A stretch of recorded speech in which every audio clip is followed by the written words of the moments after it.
Salve Jesus, salve Maria Santíssima. Muito boa tarde, meus amigos, minhas amigas, jovens, crianças que acompanham o programa Desvendando o Evangelho. Hoje, dia 12 de outubro de 2022, nesta quarta-feira que é considerada, por ser dia 12 de outubro, feriado aqui no Brasil, né? E nós estamos aqui, porque sendo feriado ou não, sendo sábado, domingo, chovendo, fazendo sol, a casa de Maria Santíssima está funcionando, está com as portas abertas para receber todos aqueles que desejam encontrar-se na vida, encontrando-se com a mãe de Jesus, com o próprio Cristo. E esta casa vem trabalhando para isto, tendo por missão levar o Evangelho de Jesus como base para a vida de todas as pessoas, de todos nós, sempre auxiliados aí, nós que estamos encarnados, sendo auxiliados pelos irmãos que estão desencarnados, ou seja, aqueles que no momento não utilizam um corpo físico, sendo por nós com muito carinho tratados de espíritos, principalmente em se tratando daqueles que se devotam, se dedicam ao trabalho da caridade, tanto incentivando a caridade material, como praticando a caridade espiritual. E hoje, aqui, o Desvendando o Evangelho é um programa diferente. Sim, hoje é um programa diferente. Vamos tratar aqui de apresentar uma página muito bonita, muito interessante, muito educativa, muito elucidativa, não só para os pequeninos, para as crianças, mas também e principalmente para os adultos, para que deixem de lado muitos dos seus vícios, de seus traumas adquiridos aí durante a vida. E os vícios que falo aqui não são esses vícios, né, comumente tratados, conhecidos. Não, dos vícios, principalmente os vícios que levam à maldade, que são praticados pela maldade, para que a alma vá se purificando, para que a alma vá se integrando no Cristo de Deus. Então, esse programa, hoje diferente, em razão do que, para muitos, é um simples feriado. Muitos têm o dia de hoje como um simples feriado. Outros muitos dedicam esse dia à devoção à Nossa Senhora. A Nossa Senhora que foi na Terra aquela por quem o Cristo veio ao mundo, como nós aprendemos. Ela que conduziu, que cuidou daquele menino, daquela criança, isso aos olhos dos homens da terra, porque nós sabemos que aquela criança que há cerca aí de 2000 anos veio ao mundo, chamada Jesus, e nós a conhecemos por Jesus Cristo, é simplesmente o governador do planeta Terra. Aquele que dirige as nossas vidas aqui, nos dando essa oportunidade de aqui estarmos encarnados para a nossa evolução. Evolução espiritual, naturalmente, em primeiro plano, né? E depois a evolução espiritual. E também muitos, se não todos, comemoram nesta data o Dia das Crianças. As crianças que costuma-se dizer são o futuro, mas para que as crianças sejam o futuro, como se espera, é preciso que os adultos cumpram bem a sua função. E qual é essa função? A função de conduzir as crianças a Jesus. Jesus que disse: deixai ou deixem vir a mim as criancinhas, porque delas é o reino dos céus. As crianças, na sua pureza, na sua inocência, não apresentam maldade, não apresentam ainda aqueles traumas que muitos adultos carregam pela vida fora. Traumas esses que vão provocando ao longo dos tempos aí até guerra, né?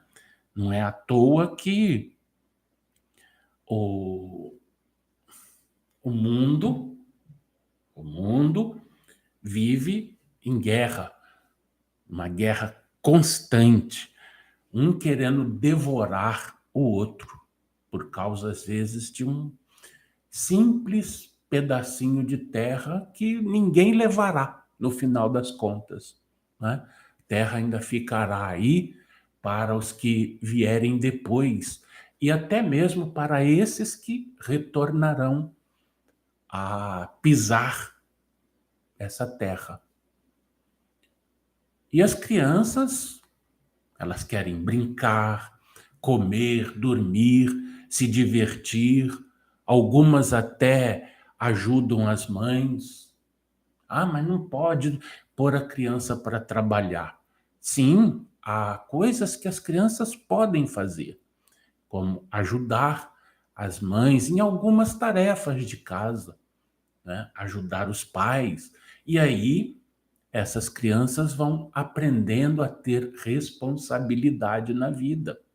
Claro que não vamos querer que se dê à criança um trabalho, por exemplo, de ajudante de pedreiro, né? Isso pode trazer consequências graves ao corpo daquela criança, consequências que se refletirão, se não naquele momento, no futuro. Então, mas há coisas que as crianças podem fazer, sim, e ajudar e vão se desenvolvendo na sua responsabilidade, vão aprendendo a ter responsabilidade para que amanhã sejam adultos responsáveis. Assim aconteceu com muitos de nós, né, que já estamos hoje vovôs e vovós, pais. Nós tivemos essa oportunidade de ajudar nossos pais quando crianças. E aí aprendemos a ter responsabilidade. Responsabilidade perante outro ser humano, respeitando o ser humano, e responsabilidade perante a vida e também perante o Pai Celestial. E também nós aprendemos a todos os dias, nós aprendemos ainda quando criança a fazer uma prece, a orar, fazer uma oração, falar com o Papai do Céu, né? E hoje, aqui, ao iniciar este programa, eu gostaria de apresentar a vocês uma oração que eu aprendi ainda criança também. E ela se chama Oração dos Meninos. É uma versão feita a partir do Pai Nosso, a partir da prece do Pai Nosso. E esta versão, vocês podem encontrá-la no livro Jardim da Infância, que foi publicado pela Federação Espírita Brasileira. Ela foi construída aí pela dupla, o espírito João de Deus e a psicografia do Chico Xavier. Chico Xavier, que vocês hão de concordar comigo, né? Teve sempre aquela alma de menino, não é? Apesar das responsabilidades do homem adulto, do grande médium que foi, a gente olhando para a figura, vê ali aquela alma de menino, sempre alegre, divertido, responsável, né? Que gostava de rir, não era aquela pessoa carrancuda, né? Porque para falar de Deus, para lidar com a espiritualidade, a pessoa não precisa ser carrancuda, não precisa fazer aquela pose, né? Assim, não. A espiritualidade ela está no nosso dia a dia. O contato nosso com os espíritos desencarnados, porque nós somos os espíritos encarnados, ele se dá naturalmente. Se dá naturalmente como a criança conversando com a mamãe, a criança conversando com o papai, com a vovó, com o vovô, brincando com o titio. A gente vê tudo isso. E aí, né, essa dupla, o espírito João de Deus e o Chico Xavier, então, nos ensinaram esta oração. Pai nosso que estás nos céus, na glória da criação, ouve esta humilde oração dos pequenos lábios meus. Santificado, Senhor, seja o teu nome divino, em minha alma de menino que confia em teu amor. Venha a nós o teu reinado de paz e misericórdia, que espalhe a luz da concórdia sobre o mundo atormentado. Que a tua vontade, assim que não hesita nem erra, seja feita em toda a terra e em todos os céus sem fim. Dá-nos hoje do celeiro de tua eterna alegria, o pão nosso que sacia a fome do mundo inteiro. Perdoa, Pai, nesta vida, os erros que praticamos, assim como perdoamos toda ofensa recebida.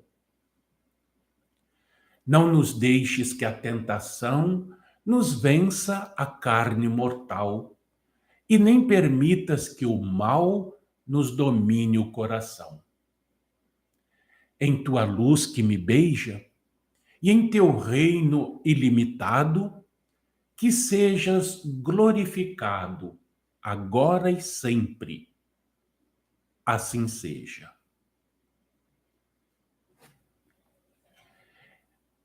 E, naturalmente, também fazemos uso da água fluidificada. A água para a qual pedimos ao Cristo, à Mãe Santíssima, que permitam aos espíritos consoladores colocarem nela o medicamento para o nosso problema, para que sejamos todos curados, mas não curados para cairmos na gandaia, para partirmos pro, sabe, né? Nem é bom falar, porque isso vai nos trazer novos problemas. É como Jesus fez quando curou um cidadão lá, e é narrado no Evangelho. Ele sempre dizia, né, a todos: a tua fé te salvou, ou em outras traduções, a tua fé te curou.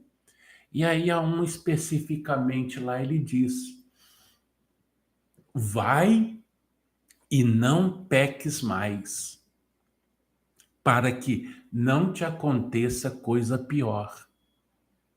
Então, esta é a verdadeira cura, que nós possamos ser curados, espiritualmente curados, porque espiritualmente curados, a cura se transfere para o corpo e nós teremos um corpo saudável.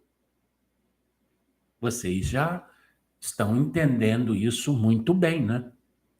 Porque à medida que nós vamos evoluindo, vamos aprendendo a viver de acordo com as leis do Pai Celestial, nós vamos nos curando no espírito, no nosso corpo espiritual. E aí essa cura, por consequência, se estende ao corpo material também.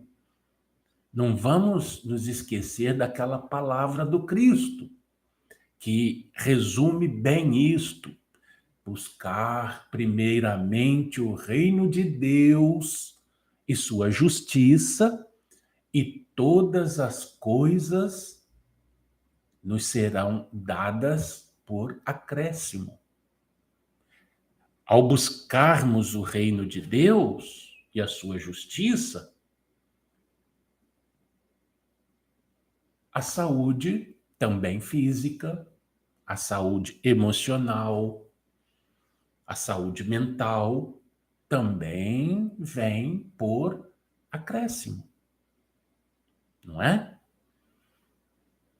Então, antes de entrarmos aqui no estudo do Evangelho, continuarmos, né, nosso estudo do Evangelho, que nós terminamos o capítulo 6º no último programa, não é isso?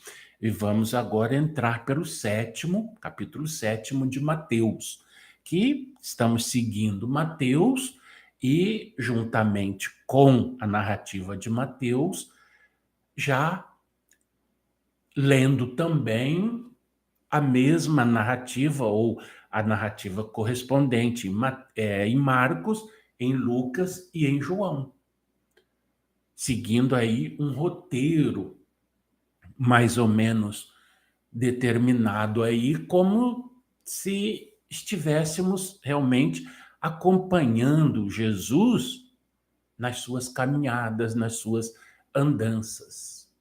Então, eu quero pedir licença a vocês para apresentar uma bela página que também conheci quando criança ainda, que traz em si a pureza, muitas vezes encontrada nas almas que não envilecem, quer dizer, que não se tornam vilãs, mesmo que o corpo já esteja plenamente formado, como eu falava há pouco a respeito do nosso amigo Chico Xavier, né?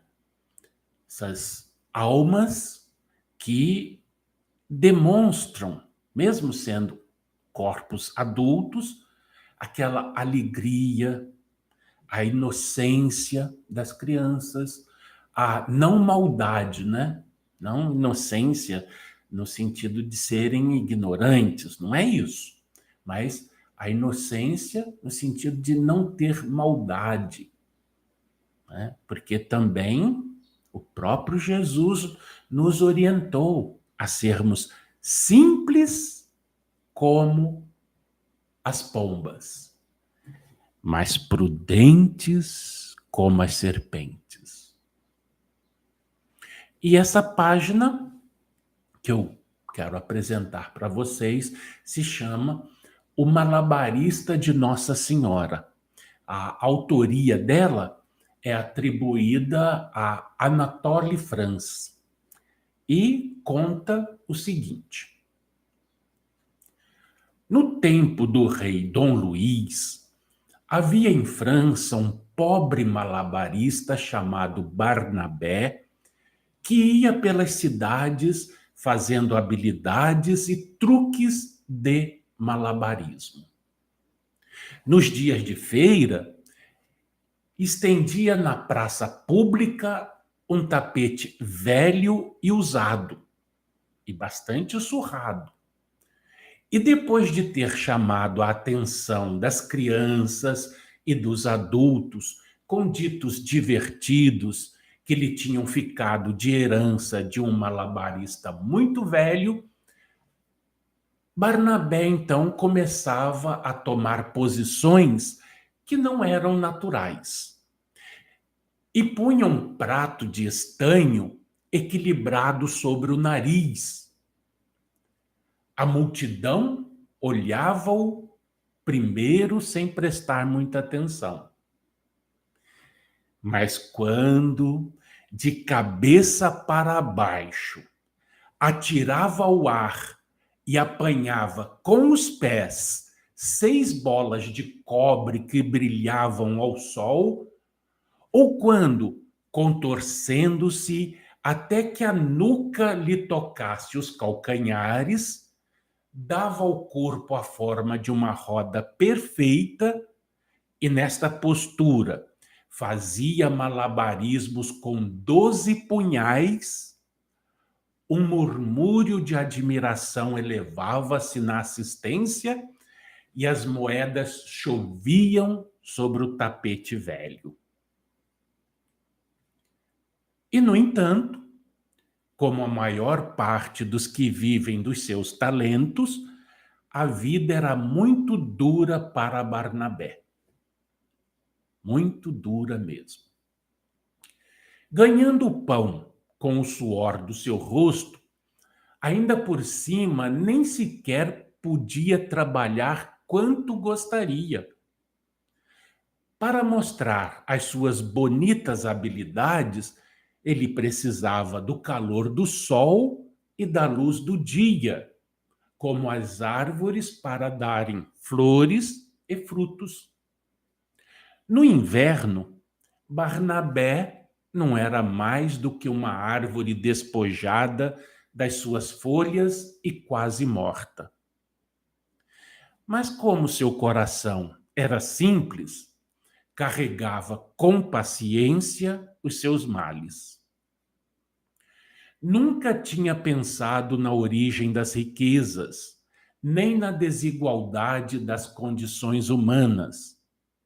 Esperava firmemente que, se este mundo era mau, o outro mundo não podia deixar de ser bom. E esta esperança mantinha-o vivo.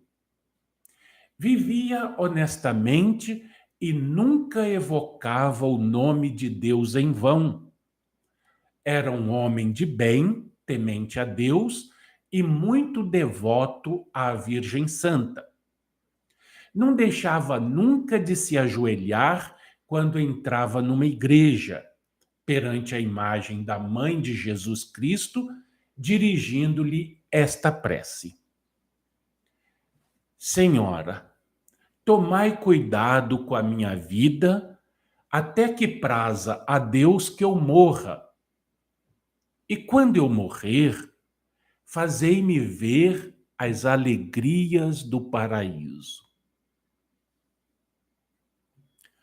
Ora, uma certa noite, depois de um dia de chuva, enquanto caminhava, triste e curvado, levando debaixo do braço as suas bolas de cobre e os seus punhais enrolados no velho tapete, e procurando um celeiro para dormir, sem nada poder comer, viu no caminho um monge e saudou-o com educação. Como andavam com o mesmo ritmo e seguiam pela mesma estrada, começaram a conversar.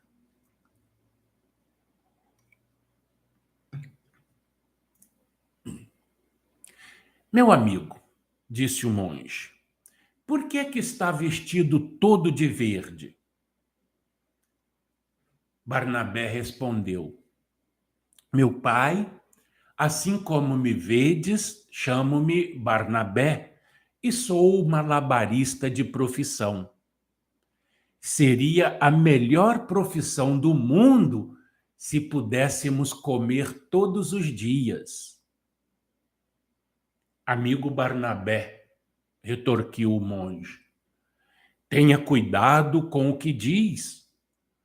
Não há mais bela posição do que o estado monástico. Nele se celebram os louvores a Deus, à Virgem e aos santos.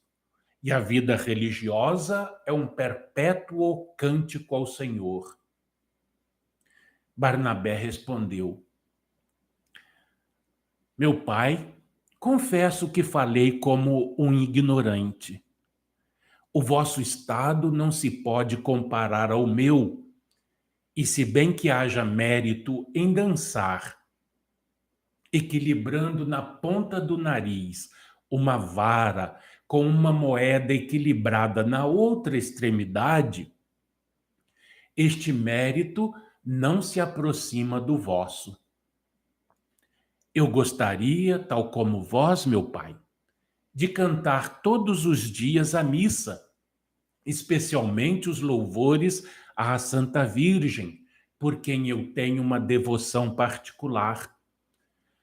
Renunciaria de bom grado à arte, porque fui conhecido em mais de 600 cidades e aldeias para abraçar a vida monástica. O monge sentiu-se tocado pela simplicidade do malabarista e, como não lhe faltava discernimento, reconheceu em Barnabé um desses homens de boa vontade de quem nosso Senhor disse: que a paz seja convosco sobre a terra. E foi por isso que lhe respondeu: amigo Barnabé, venha comigo. Falo-ei entrar no convento do qual sou prior. Aquele que conduziu Maria através do deserto, pôs-me no vosso caminho para vos conduzir na via da salvação. E foi assim que Barnabé se tornou monge. No convento em que foi recebido, os religiosos celebravam o culto da Virgem Santa e cada qual esforçava-se em propiciar-lhe todo o saber e toda a habilidade que Deus lhes tinha dado. O prior, por seu lado, escrevia livros que falavam das virtudes da Mãe de Deus. O irmão Maurício copiava com sábia mão as virtudes da Virgem Maria em pergaminho.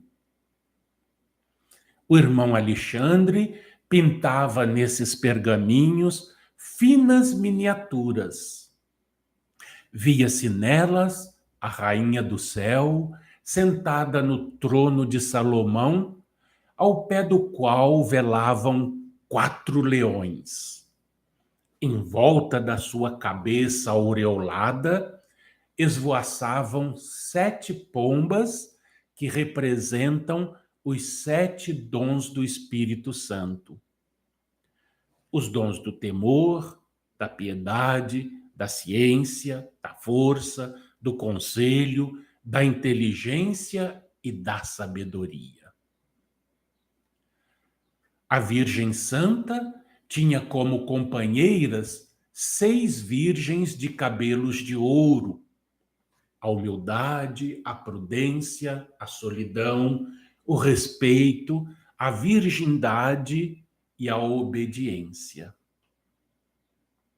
O irmão Marbode era provavelmente um dos mais ternos filhos de Maria.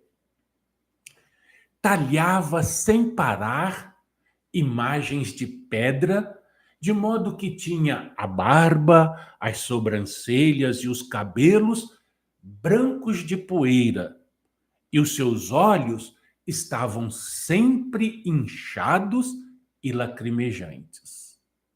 Mas era cheio de força e de alegria, já na sua avançada idade, e visivelmente a rainha do paraíso protegia a velhice do seu filho.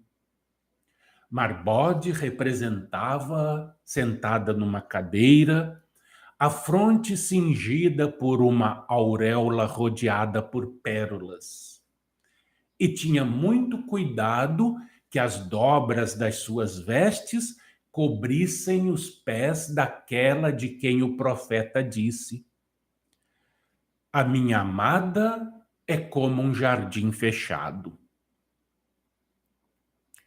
Vendo um tal concurso de louvores e uma tão bela coleção de obras, Barnabé lamentava a sua ignorância e a sua simplicidade. Ai de mim! Ai de mim! Suspirava, passeando sozinho no pequeno jardim do convento. Que infeliz que sou por não poder, como os meus irmãos, louvar dignamente a Santa Mãe de Deus, a quem dediquei toda a ternura do meu coração. E repetia a ladainha: ai de mim! Ai de mim! Eu sou um homem rude e sem arte, e não possuo para o vosso serviço, Senhora Virgem, nem versos bonitos, nem finas pinturas, nem estátuas talhadas com exatidão. Não tenho nada. Ai de mim! Dormia e abandonava-se à tristeza. Uma noite, enquanto os monges conversavam, ouviu um deles contar a história de um religioso que não sabia recitar outra coisa para além do Ave Maria. Este monge era desprezado pela sua ignorância, mas ao morrer, saíram-lhe da boca 5 rosas em honra do nome de Maria, e a sua santidade foi assim manifestada. Ao ouvir isto, Barnabé admirou a bondade da Virgem, mas não se sentiu consolado pelo exemplo desta morte tão feliz, porque o seu coração estava cheio de zelo e ele queria servir a glória da Senhora que está nos céus. Procurava maneira, sem ser capaz de a encontrar, e afligia-se cada dia que passava. Então, numa certa manhã, tendo andado muito alegre, correu para a capela e aí ficou sozinho durante mais de 1 hora. Depois de jantar, voltou. E a partir desse momento, ia todos os dias à capela na hora em que estava deserta e lá passava uma grande parte do tempo que os outros monges dedicavam às artes liberais e às artes mecânicas. Deixou de estar triste e já não gemia pelos cantos. Um comportamento tão estranho assim, naturalmente, despertou a curiosidade dos monges. Aquela comunidade perguntava-se por que é que Barnabé fazia retiros tão frequentes. O prior, cujo dever era de nada ignorar do comportamento dos seus religiosos, resolveu observar Barnabé durante os seus retiros solitários.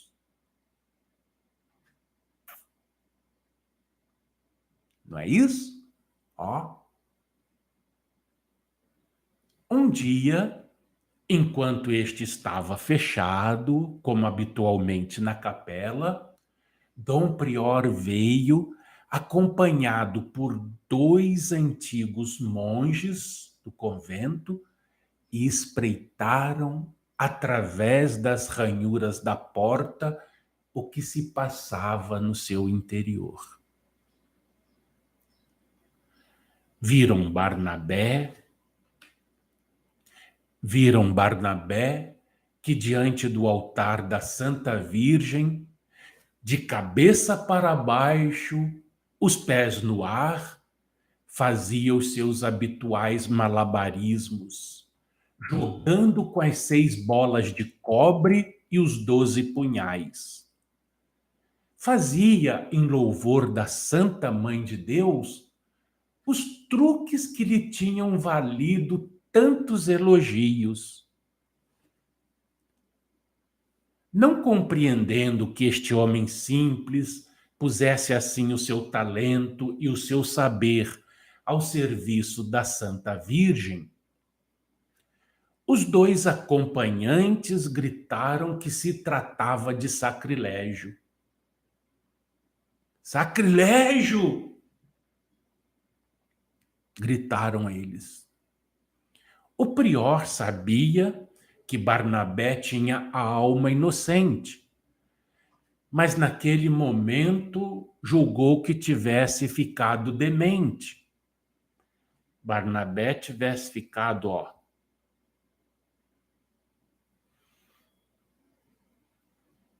Apressaram-se os 3 a tirá-lo vivamente da capela. E foi aí que eles perceberam uma coisa. Eles viram a Santa Virgem descer os degraus do altar para abençoar o pobre malabarista e enxugar com o seu manto azul o suor que lhe corria da fronte. Então, o prior, prostrando o rosto contra a pedra, recitou estas palavras: Bem-aventurados os simples, porque eles verão a Deus.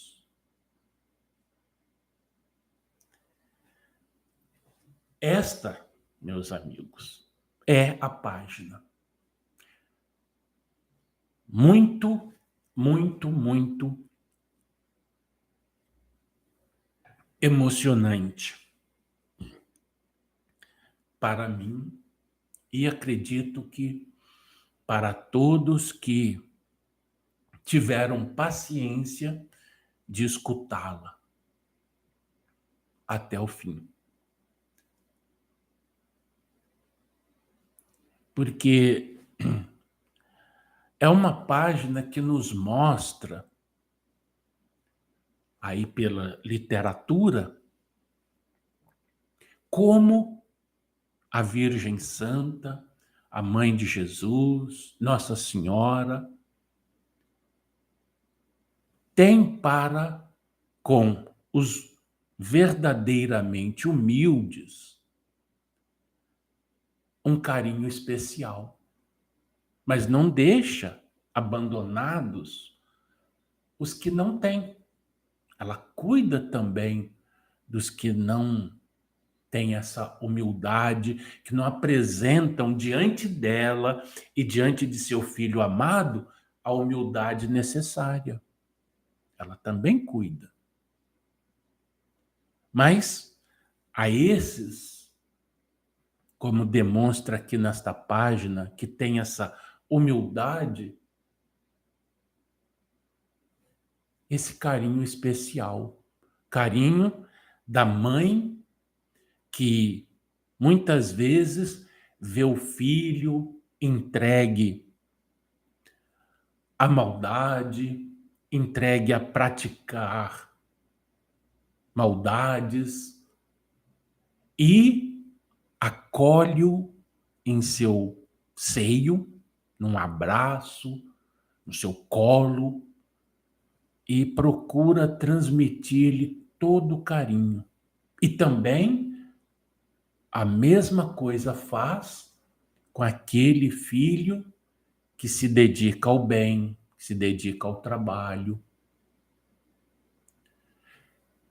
tendo para cada um as palavras devidas. As palavras ao filho dedicado ao trabalho, ao bem, são palavras de incentivo.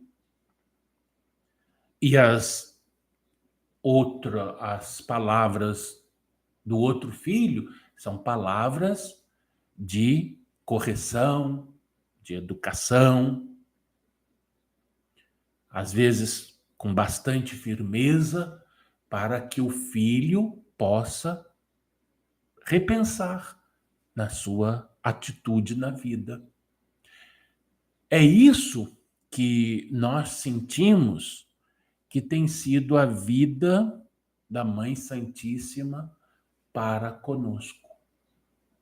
Nos momentos em que nós nos desviamos do caminho apresentado pelo seu Filho, nosso Mestre Jesus, ela nos chama a atenção para que nós repensemos na nossa responsabilidade na vida. E quando nos vê esforçados, trilhando o caminho do bem, são palavras de incentivo, mas nem a um, nem a outro ela deixa ao desamparo. Quanto a isso, podemos confiar piamente, com toda certeza. Maria, a mãe de Jesus, Nossa Senhora, nos acolhe como criancinhas no seu seio. Naturalmente, as crianças que brincam, que se divertem, que brigam entre si, mas que, diante de imenso carinho, diante de imenso amor, se refazem nas suas ditas brigas, né? Briguinhas, inimizade. Ah, corta aqui, lembra disso? Ah, tô de mal, corta aqui.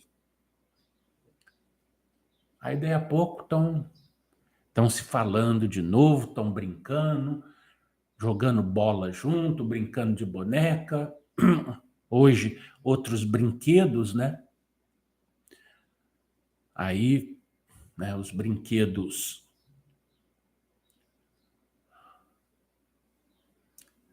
virtuais, né? Mas a vida segue e cada um aprendendo a responsabilidade que deve aprender na vida. Não é isso? Então, vendo aqui o nosso tempo, ainda podemos dar continuidade ao nosso estudo do Evangelho. Hoje, né, bastante especial, porque estamos no dia dedicado a Maria, aquela que foi na terra a mãe do nosso Senhor, a mãe do nosso Salvador. Será que, se não fosse a presença física de Maria, bem como José, mas principalmente Maria, nós teríamos hoje o Evangelho para estudar, para nos guiar os passos na vida, para não nos deixar perder a nossa alma? É para a gente pensar, não é? É para a gente pensar e só por essa razão, por dizermos nós que respeitamos, que obedecemos o Cristo, termos também maior respeito pela mãe, humanamente falando, né? Pela mãe do nosso Salvador. Se não fosse ela, concluam aí vocês esta frase. Se não fosse Maria. Bom, nosso evangelho no lar, hoje, temos aqui, iniciando o capítulo 7 da narrativa de Mateus, os 6 primeiros versículos. Tem aqui os subtítulos: o juízo temerário é proibido. Não deis o que é santo aos cães. Né? Esses versículos iniciais aqui, primeiro a sexto, do capítulo 7 da narrativa de Mateus, têm seus correspondentes em Marcos, capítulo 4, versículo 24, e em Lucas, capítulo 6, versículos 37 e 38, 41 e 42. Certo? Então, vocês anotaram aí. Aqui, na nossa leitura, nós temos a unificação de tudo, por isso que vocês, acompanhando aí, por exemplo, por Mateus, podem sentir uma leve diferença nas palavras, ou foi acrescentado um trecho. Por quê? Porque está nessas outras narrativas que nós citamos aqui. Mas vocês já se acostumaram com esse nosso estudo, né? Desse jeito. Então, diz aqui Jesus que aqui é o Sermão da Montanha. Nós estamos ainda dentro do Sermão da Montanha. É Jesus falando de ponta a ponta, né? Ele está dizendo: não julgueis para que não sejais julgados. Ó, muito apropriado para o dia de hoje, né? Tendo como exemplo Maria, que nunca julgou, fez nenhum julgamento aqueles que um dia colocaram seu filho na cruz. Contrário, conta aí a literatura espiritual, que Maria foi ajudar todos esses espíritos, principalmente o espírito daquele que teve naquele momento o nome de Judas Iscariotes. Hoje, já um espírito renovado pelas lutas, pelos embates pelos quais passou, e já reintegrado ao corpo apostólico. Mas Vamos seguir. Não julgueis para que não sejais julgados. Porquanto, com o juízo com que julgardes, sereis julgados. E a medida do que usardes, dessa usarão convosco. E ainda se vos acrescentará. Por que vedes o argueiro no olho de vosso irmão e não enxergais a trave que tendes no vosso? Ou, como podereis dizer ao vosso irmão: deixai-me tirar um argueiro do vosso olho, quando tendes no vosso uma trave? Hipócritas! Tirai primeiro a trave do vosso olho, e então vereis claramente para tirardes o argueiro do olho de vosso irmão. Não deis aos cães as coisas santas, nem lanceis as vossas pérolas diante dos porcos, para que não suceda que as pisem e, voltando-se, vos estraçalhem. Não julgueis e não sereis julgados. Não condeneis e não sereis condenados. Tolerai e sereis tolerados. Dai e se vos dará. Boa medida, recalcada, sacudida, extravasando, por-vos-ão no regaço. Porquanto a medida de que usais, dessa tornarão a usar convosco. Veja só, meus prezados e minhas prezadas irmãos e irmãs, aqui do nosso estudo. Muita confusão mesmo, causou e ainda causa, viu? Essa passagem do Evangelho. Por quê? Porque muita gente se aproveitou e ainda se aproveita dela para dizer: você não pode julgar, você não pode me julgar, porque Jesus proibiu. Mas vamos pensar. Como pode um cidadão que exerce um cargo no judiciário proferir um julgamento? Estarão, porventura, os juízes impossibilitados de julgar diante dessas palavras do mestre? Então, a pessoa tem lá uma demanda, e aí o juiz diz: eu não posso julgar porque Jesus está dizendo aqui no Evangelho que eu também serei julgado. Será isso? Faz sentido uma coisa dessa? Então vamos ver aqui, ó. Em Mateus, capítulo 7, versículo 1, e o correspondente em Lucas, capítulo 6, versículo 37. Não julgueis para que não sejais julgados. Não condeneis e não sereis condenados.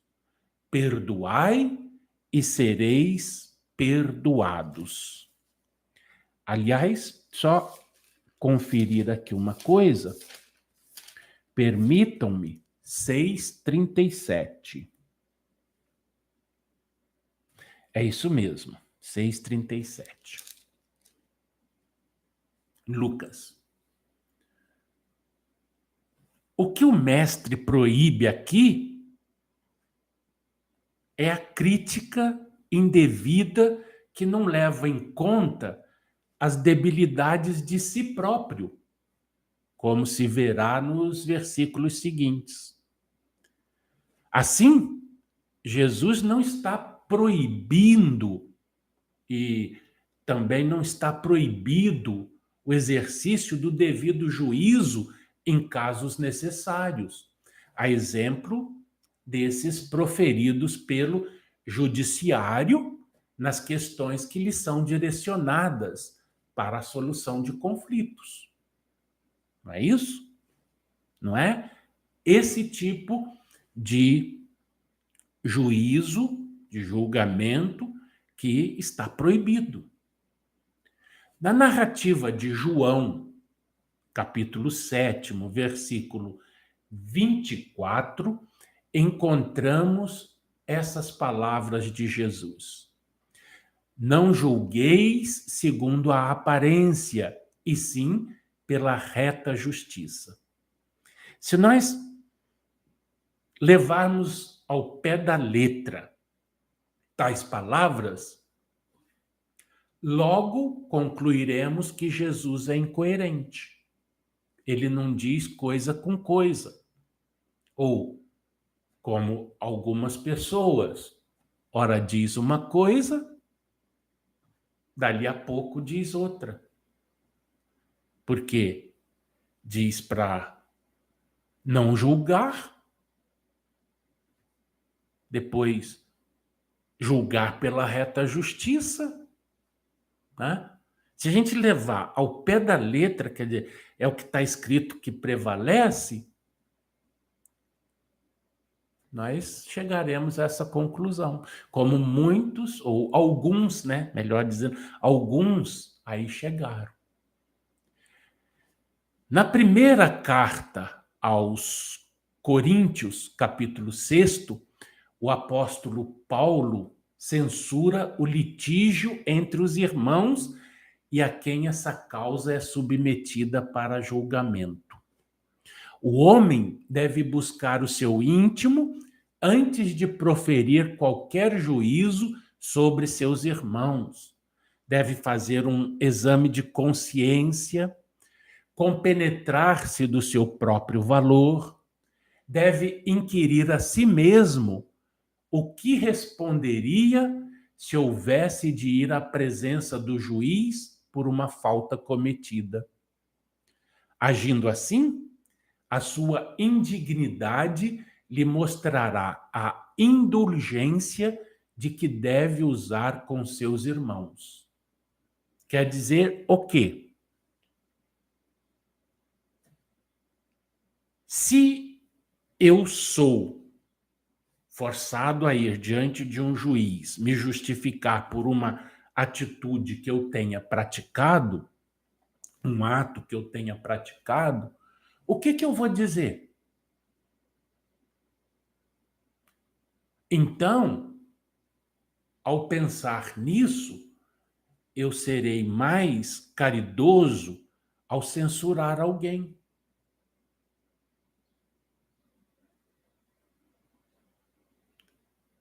Entenderam? É isso que quer dizer essas palavras aqui, tanto de Jesus quanto do apóstolo Paulo. Então, Jesus ainda nos faz pensar um pouco mais com essas palavras proferidas na prece do Pai Nosso.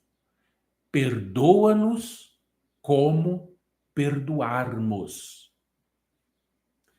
Queremos ter o perdão, receber o perdão das pessoas a quem nós ofendemos? Temos que perdoar também. Queremos o perdão de Deus? Temos que perdoar. Do contrário, já sabem, né? Não teremos perdão de ninguém. Mas, meus irmãos, no próximo programa nós vamos retomar esse ponto, certo? Porque o nosso tempo aqui já se expira e só me resta deixar a todos vocês aquele fraternal abraço, desejando que a paz do Cristo, a paz de Deus, esteja no coração de todos. E hoje também encerrar aqui com uma palavra endereçada à minha mãe Santíssima. Bênção, mãe.